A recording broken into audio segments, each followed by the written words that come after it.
Hi, I'm George Conway. This is the most important election of our lifetimes, and I'm sorry to say the most important issue in that election isn't being addressed. And it's not Joe Biden's age. Without a doubt, the cognitive ability and mental health of a president or presidential candidate are extremely important issues. Democrats and the media are right to ask questions about Joe Biden after the bad night he had at the recent debate. But there's a double standard being applied here, a huge one.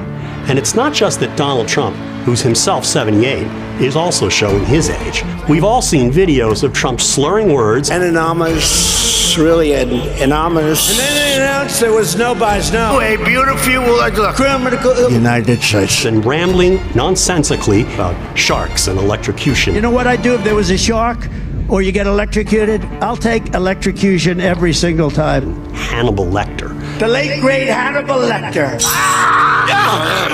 He's a wonderful man. But Trump has a bigger problem, and it's not his age.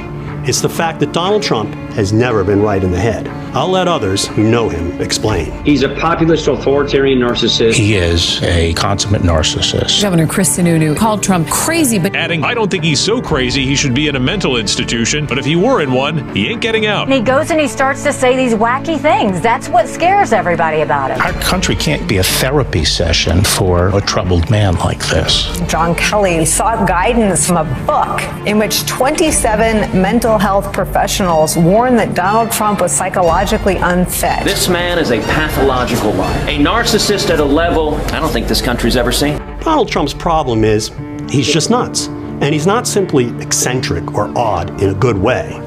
He's unwell, mentally unwell, in a dangerous way. He is indeed a pathological narcissist on a level we have never before seen. He's a malignant narcissist who is also a sociopath or psychopath. What these terms mean is that Trump is a man who cares about nothing but himself. Not you, not the country, not the laws and constitution that a president swears to faithfully execute.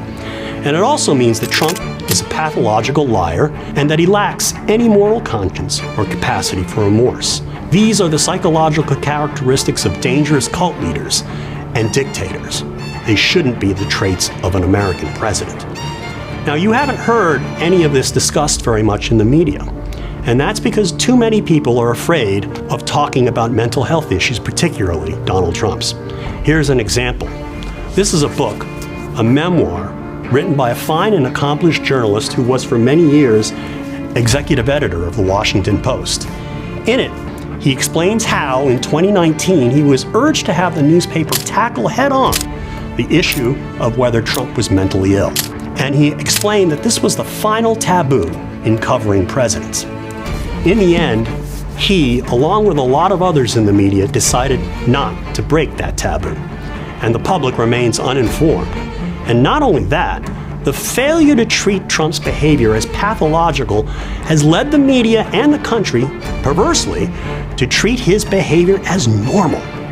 And that's a big reason why we're seeing the double standard that's being applied to the candidates today. And that's the problem we're here to address. To understand Donald Trump, why he's unfit for office, and why he's a danger to the republic, you have to understand his psychological disorders. Trump's malignant narcissism explains everything about him. It explains his pathological lying. It's a rigged election. It's the only way we're going to lose. His misogyny. Grab him by the pussy. His racism. You had very fine people. News will not replace us! On both sides. His authoritarianism, his endless quests for vengeance, his love for dictators. It may even explain his recent praise of Hannibal Lecter. It certainly accounts for his criminality. 4 indictments on 88 counts in 4 courts, and a conviction in one of those courts on 34 counts. 34. Imagine that, a former president. All of this is why I'm pleased to announce the formation of the Anti-Psychopath Political Action Committee, or Anti-Psychopath for short. I'm putting my own money behind this PAC. $343,434.34 to be exact, and we'll be raising a lot more. We're going to use those resources to educate the American public about Trump's psychological unfitness for office. With the help of mental health professionals, we're going to explain how his condition poses a grave danger to our country. And we're going to encourage the media to start talking about what it should have been talking about years ago. We're also going to highlight examples of Trump's psychologically aberrant behavior as they happen, which might very well get under his skin enough to help illustrate the very points we're making. So although this is a very serious subject, we may actually have a little fun along the way. We hope you join us. Join us in learning about the dangers of Donald Trump's derangement. Join us in spreading the word. Join us by contributing, to pick a number, $34, or less if you like, or more if you can. Join us and spread the word. This country is too wonderful and important to be turned back over to a madman. Learn more at psychopath.org.